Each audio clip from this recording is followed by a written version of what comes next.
Halo teman-teman, perkenalkan nama saya Dina Marcella, saya dari 12 AKL 1. Di sini saya akan mengerjakan tugas bahasa Indonesia. Setelah saya membaca novel Laskar Pelangi dengan selesai, di sini saya akan menceritakan kembali novel tersebut. Tepatnya di SD Muhammadiyah, sekolah kampung paling miskin di Belitung. SD Muhammadiyah membutuhkan 10 siswa agar sekolahnya tidak ditutup. Akan tetapi baru terdapat 9 siswa. Bu Muslimah dan Pak Harfan sangat merasa cemas dan khawatir karena waktu yang mereka punya untuk mendapatkan 10 siswa hanya tersisa beberapa menit saja dan pukul 11:05 siswanya tak bertambah juga.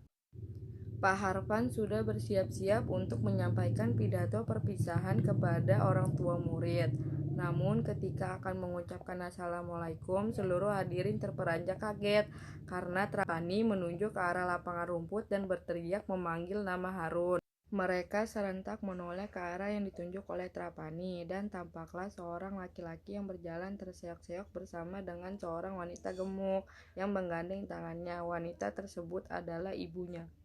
Harun memiliki keterbelakangan mental dan seharusnya ia bersekolah di SLB, namun SLB hanya terdapat di Pulau Bangka dan ibunya tidak mampu untuk membiayainya, maka dari itu Harun ditempatkan di SD Muhammadiyah.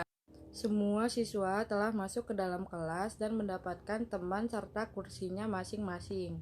Siswa yang bernama Lintang merupakan siswa terpandai, walaupun rumah Lintang dengan sekolah jauh, akan tetapi Lintang tidak putus asa. Lintang berangkat ke sekolah menggunakan sepeda, akan tetapi di tengah perjalanan terdapat buaya karena itu merupakan jalan satu-satunya untuk menuju sekolah. SD Muhammadiyah salah satu ratusan atau bahkan ribuan sekolah miskin seantero negeri.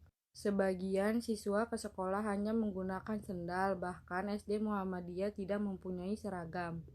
Pak Harfan dan Bu Muslimah rela menghabiskan hidupnya untuk bertahan di SD Muhammadiyah.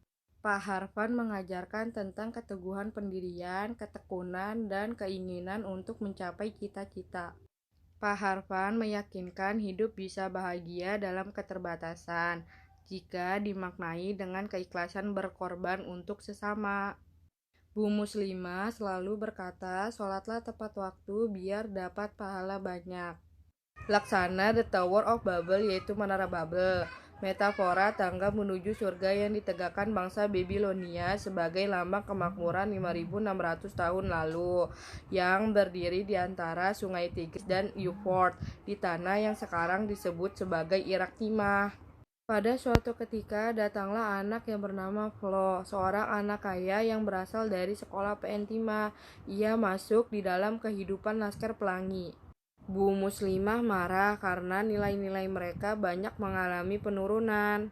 Kucai merasa sangat tertekan menjadi ketua kelas karena ketua kelas memiliki tanggung jawab yang besar. Kucai tidak mampu mempertanggungjawabkan kepemimpinannya di akhirat, sehingga akan memberatkan hisabnya. Sahara dan Akiyong selalu bertengkar, tetapi ketika bersama dengan Harun, Sahara akan berubah menjadi lemah lembut. Harun yang murah senyum, Trapani yang rupawan, Syahdan yang lilipu, Kuca yang so gengsi, Sahara yang ketus, Akiyong yang polos, Borek yang seperti Samson, Lintang yang sangat pintar, dan Mahar yang pintar dalam bidang seni.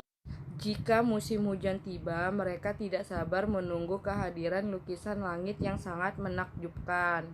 Karena kegemaran kolektif terhadap pelangi, maka Bu Muslimah menamai kelompok mereka dengan Laskar Pelangi.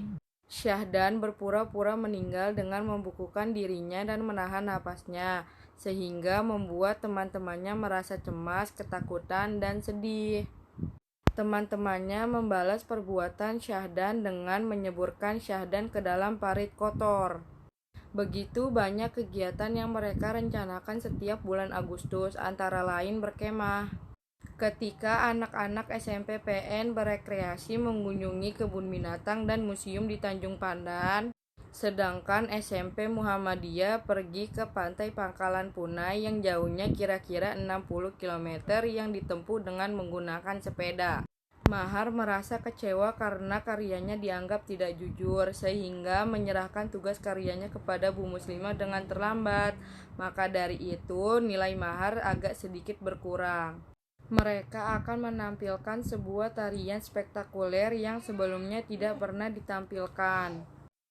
Dengan suara tabla yang bergemuruh, kostum suku Masai yang eksotis, dan koreografi yang memukau, maka semua itu seperti festival Rio.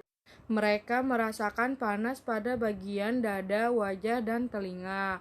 Kemudian rasa panas itu berubah menjadi rasa gatal. Mereka sadar bahwa rasa gatal tersebut berasal dari getah buah aren yang menjadi mata kalung hasil rancangan Adi Busana Mahar. Mereka berusaha untuk tidak menggaruk karena hal tersebut akan merusak koreografi. Kemudian mereka bertekad untuk mengalahkan marching band PN. Selain itu, menggaruk hanya akan memperparah keadaan sehingga mereka bertahan dalam rasa gatal tersebut. Satu-satunya cara mengalihkan rasa gatal adalah dengan bergerak jumpalitan terus-menerus seperti orang lupa diri. Maka sekarang mereka bergerak tak terkendali seperti orang kesetanan. Pada awalnya Ikal disuruh oleh Bu Muslimah membeli kapur di toko milik keluarga Aling. Ikal menyimpulkan bahwa rindunya hanya bisa terobati dengan cara Bu Muslimah yang sering menyuruhnya untuk membeli kapur. Ikal jatuh cinta pada kuku Aling yang sangat indah karena ia tidak pernah menjumpai kuku seindah itu. Ikal memberi tugas Syahdan untuk mencari informasi tentang Aling, sehingga Syahdan pun merasa sangat senang karena ia seperti intel-intel Melayu. Syahdan sudah berhasil menemukan informasi tentang Aling, sehingga Syahdan langsung memberitahukan kepada Ikal, dan ternyata Aling merupakan sepupu dari Akyong. Aling meminta Ikal untuk bertemu dengannya di acara sembahyang rebus. Ikal pun jatuh cinta kepada Aling. Namun pertemuan mereka harus diakhiri karena Aling yang harus pindah untuk menemani bibinya yang tinggal sendirian. Lomba kecerdasan sekecamatan pun dimulai yang beranggotakan Ikal, Lintang, dan Mahar. Mereka pun berlatih untuk memenangkan lomba, dan Bu Muslimah menyiapkan seragam untuk anak-anaknya. Hari perlombaan pun tiba. Pada saat ingin berjalan ke lokasi tempat perlombaan, Lintang bertemu lagi dengan buaya tersebut, sehingga Lintang tidak bisa untuk menuju ke tempat lokasi. Di lokasi perlombaan, Bu Muslimah menyuruh Sarah untuk berjaga-jaga jika Lintang tidak hadir dalam perlombaan tersebut. Pada hari itu, SD Muhammadiyah memenangkan perlombaan tersebut. Setelah perlombaan tersebut, Lintang tidak masuk ke sekolah sehingga membuat Bu Muslimah dan kawan-kawannya merasa khawatir. Bu Muslimah mendapatkan surat dari Lintang yang berisi bahwa Lintang tidak dapat bersekolah lagi karena ayahnya yang telah meninggal dunia. Keluarnya Lintang dari sekolah membuat para anggota Laskar Pelangi menjadi sangat sedih.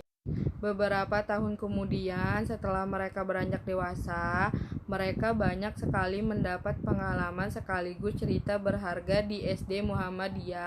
Mereka mendapatkan pengalaman tentang persahabatan, ketulusan, serta mimpi yang harus diwujudkan. Seluruh alumni Sekolah Muhammadiyah Belitung telah menjadi orang yang sukses. Mahar menerbitkan sebuah novel tentang persahabatan yang indah. Kucai sekarang adalah Dr. Randes Muharram Kucai Khairani MBA dan selalu berpakaian safari. Kucai berpakaian safari karena cita-citanya untuk menjadi anggota dewan telah tercapai. Kucai menjadi ketua salah satu fraksi di DPRD Belitung. Kucai bertekad untuk menurunkan peringkat korupsi bangsa. Kucai dan Mahar berniat mengembalikan nama-nama daerah di Belitung kepada nama asli berbahasa setempat. Beberapa tahun lalu, Ikal bertemu dengan Lintang. Kemudian, Lintang mengajak Ikal untuk melihat anaknya yang sedang bersekolah. Ikal mengucapkan terima kasih kepada Lintang sekaligus memberitahu Lintang bahwa Ikal mendapatkan beasiswa di Paris. Lintang pun merasa sangat senang karena mendapat kabar tersebut.